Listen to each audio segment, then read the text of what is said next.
வணக்கம். நான் உங்கள் சுப்புலட்சுமி. இன்னைக்கு நம்ம ஒரு கதை கேட்கலாமா? வாழ்க்கையில சில தருணங்கள்ல பலதரப்பட்ட மனிதர்கள நம்ம பார்த்திருப்போம். அதுல ஒரு சில பேர் எப்பவுமே என்னோட வாழ்க்கையில இது சரியில்ல, அது சரியில்ல. எப்போதுமே எனக்கு எல்லாமே குறையா தான் இருக்கு அப்படின்னு சொல்லுவாங்க.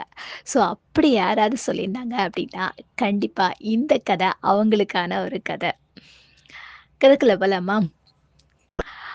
ஒரு பெரிய மலை பிரதேசம். அந்த மலை பிரதேசத்துல, அந்த மலையோட உச்சியில ஒரு அழகான ஒரு கோவில் வந்து இருக்கு. அந்த கோவில்ல ஒவ்வொரு வருஷமும் நவராத்திரி பூஜை வந்து ரொம்ப விசேஷமா நடக்கும். பலதரப்பட்ட அ ஊர்கள்ல இருந்து அந்த நவராத்திரிக்கு வைக்கிற அந்த கொலுவ பார்க்கறதுக்கு மக்கள் வந்து வருவாங்க. அப்போ அந்த வருஷமும் அந்த கோவில்ல கொலு வைக்கிறதுக்காக அந்த கோவிலோட நிர்வாகி ஒருத்தர் வந்து என்ன பண்றாரு அப்படின்னா, அந்த கொலு வைக்கிறதுக்கான அந்த பொம்மைகள வந்து வாங்குறதுக்காக அந்த மலைக்கு மேல உள்ள அந்த கோவில்ல இருந்து அவரு என்ன பண்றாரு அப்படின்னா, கீழ வர்றாரு. மலைக்கு கீழ இருக்கிற கிராமங்கள்ல உள்ள கடைகளுக்கு வந்து வராரு. அப்ப அந்த கடைகள்ல வந்து ரொம்ப விசேஷமான பொம்மைகள் எல்லாம் இருக்கு. இவரு ஒவ்வொரு கடைகள்லயும் எந்தெந்த பொம்மைகள் நல்லாருக்கும் அப்படின்றத பார்த்து பர்ச்சேஸ் பண்ணிட்டுருக்காரு.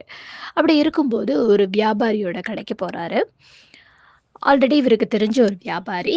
அப்போ நலமெல்லாம் விசாரிக்கிறாங்க 2 பேரும். விசாரிச்சுக்கிட்டு, ஆ இவரு வந்து அவருக்கு என்னென்ன பொம்மை வேணுமோ, அந்த பொம்மைகள் எல்லாம் எடுத்துக்கிறாரு. எடுத்துட்டு இந்த நிர்வாகி வந்து கேட்குறாரு, அந்த வியாபாரி கிட்ட, "வியாபாரம் எல்லாம் எப்படி போகுது உங்களுக்கு? நல்லா போயிட்டுருக்கா?" அப்படின்னு கேட்குறாரு. உடனே அவரு சொல்றாரு, "வியாபாரம் எல்லாம் சூப்பரா போயிட்டுருக்கு." அப்படின்னு சொல்றாரு. அப்படின்னு சொல்லிட்டு அந்த வியாபாரி என்ன சொல்றாரு அப்படின்னா, "என்ன பண்றது? நான் தான் என்னோட வியாபாரத்த பார்க்க வேண்டியதா இருக்கு. என்னோட மனைவிக்கும் வியாபாரமே தெரிய மாட்டேக்கி. அவளுக்கும் எந்த திறமையும் இல்ல. என்னுடைய மகன்களுக்கும் வியாபாரத்த பத்தி எந்த திறமையும் இல்ல. நான் தான் பார்த்துட்டுருக்கேன். எனக்கு என்ன செய்றதுன்னே தெரியல." அப்படின்னு சொல்லிட்டு, அந்த வியாபாரி வந்து அந்த நிர்வாகி கிட்ட கொஞ்ச நேரம் புலம்பி தள்ளுறாரு. சரி ஓகே. இந்த மாதிரி நவராத்திரிக்கு எங்க கோவில்ல கொலு பொம்மைகள அரேஞ்ச் பண்றதுக்காக நீங்க வரீங்களா? அப்படின்னு கேட்குறாரு. ஓகே நான் வரேனே அப்படின்னு சொல்றாரு இந்த வியாபாரி. அதே மாதிரி அடுத்த நாளு இந்த வியாபாரி வந்து என்ன பண்றாரு அப்படின்னா, அந்த கொலு பொம்மைகள் எல்லாம் அரேஞ்ச் பண்றதுக்காக இந்த மலைக்கு மேல இருக்கிற அந்த கோவிலுக்கு போறாரு. அப்போ அந்த நிர்வாகி வந்து அங்க இருக்கிற எல்லா பொம்மைகளையும் அவர் கையில குடுத்துடுறாரு. இந்த வியாபாரி அழகா அரேஞ்ச் பண்றாரு.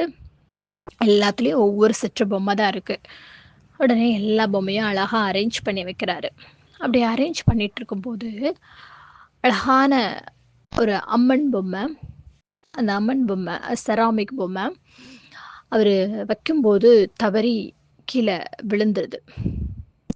கீழ விழுந்ததுல நல்ல வேளை அது உடையல. அப்படியே கொஞ்சம் லைட்டா கீறல் விழுந்துட்டு. கீறல் விழுந்த உடனே இவருக்கு ரொம்ப கஷ்டமா போச்சு. அச்சோ! இந்த குழுவ பார்க்கறதுக்கு வெளிநாட்டுல இருந்து கூட ஆட்கள் வர்றதா சொன்னாரே! அதுவும் இந்த கோவிலோட ஒரு பெரிய குரு வந்து வராரு. ஃபாரின்ல இருந்து. அச்சோ! நான் என்ன பண்றது? வேற பொம்மை கூட இல்லையே! இதுல ஒரு பீஸ் தானே இருக்கு. என்ன பண்றது? அப்படின்னு சொல்லும்போது இவருக்கு கொஞ்சம் பதற்றமா இருக்கு. அந்த சமயம் அவருக்கு ஒரு ஐடியா வந்து தோணுது. எப்பவுமே இந்த செராமிக் பொம்மைகள் இந்த மாதிரிலாம் லைட்டா கீறல் விட்டுச்சு அப்படின்னா, அத சரிப்படுத்துறதுக்கு ஒரு வெள்ளி பொடி வச்சிருப்பாங்க. அந்த பொடிய வந்து கொஞ்சம் ஹீட் பண்ணி அந்த இடத்துல அப்ளை பண்ணியாச்சு அப்படின்னா, ஆ அந்த கீறல் வந்து தெரியாது. ஸோ, இவருக்கு அந்த நேரம் அந்த யோசனை தோணுது. உடனே இவரு டக்குனு அவர் கையில கொஞ்சம் வெள்ளி பொடி இருக்கு. அத எடுத்து, அத செஞ்சு அத நல்லா அந்த கீறல் இல்லாம, அத அழகா வச்சுர்றாரு அந்த அம்மன் பொம்மைய. அந்த கீறல் எந்த இடத்துல கீறியிருக்கோ, அந்த இடத்துல அப்படியே அப்ளை பண்ணி அழகா வச்சுர்றாரு. அப்புறம் அவரு அந்த இடத்துலயே நிக்கிறாரு. கொஞ்ச நேரம் ஆகுது.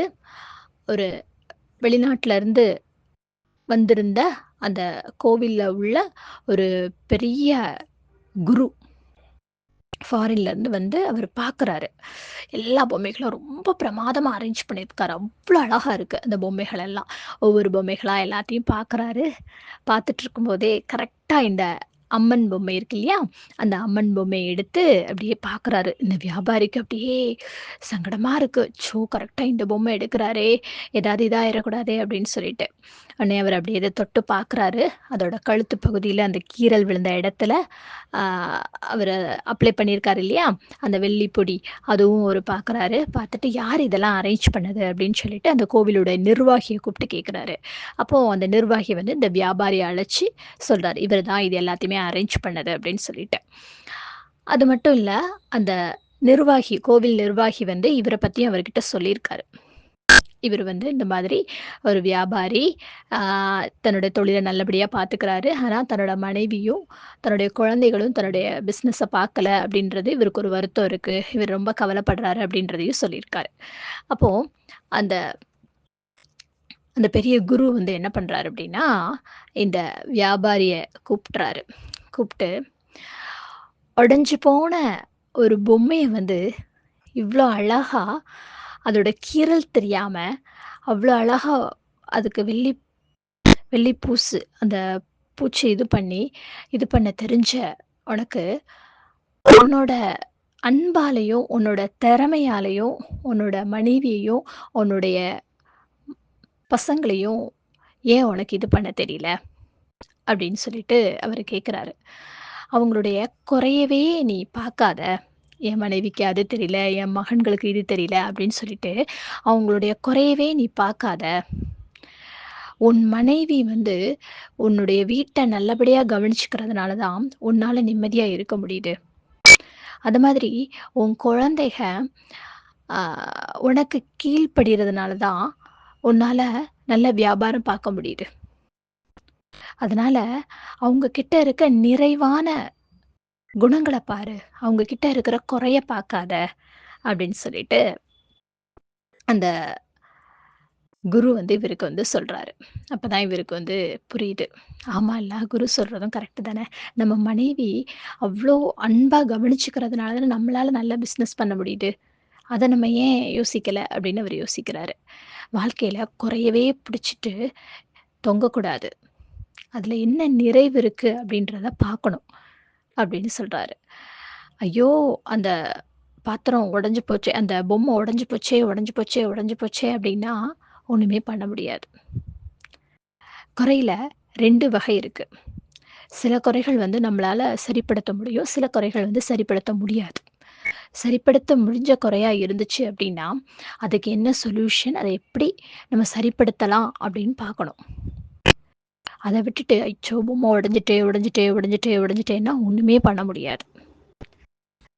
சில குறைகள் வந்து நம்மளால சரிப்படுத்த முடியாது. அப்படி இருக்கிற பட்சத்தில, ஒரு வெள்ளி பொடியவோ, தங்க பொடியவோ போட்டு, அத வந்து அ கொஞ்சம் மேனேஜ் பண்ணிக்கலாம். ஸோ, அந்த குறையையும் ரசிக்க கத்துக்கிடணும். அந்த குறையில உள்ள அந்த அழகையும் ரசிக்க கத்துக்கிடணும். இல்லன்னா, அந்த குறைய எப்படி அழகா மாத்துறது அப்படின்றத யோசிக்கணும். ஸோ, லைஃப்ல குறைய பிடிச்சுட்டே இது பண்ணாதீங்க. அந்த குறையிலயும் என்ன நிறைவு இருக்கு அப்படின்றத பாருங்க. இன்னொரு நாள், இன்னொரு கதையுடன் உங்களை நான் சந்திக்கிறேன். அதுவரை உங்களிடமிருந்து விடைபெறுவது உங்கள் லக்ஷ்மி.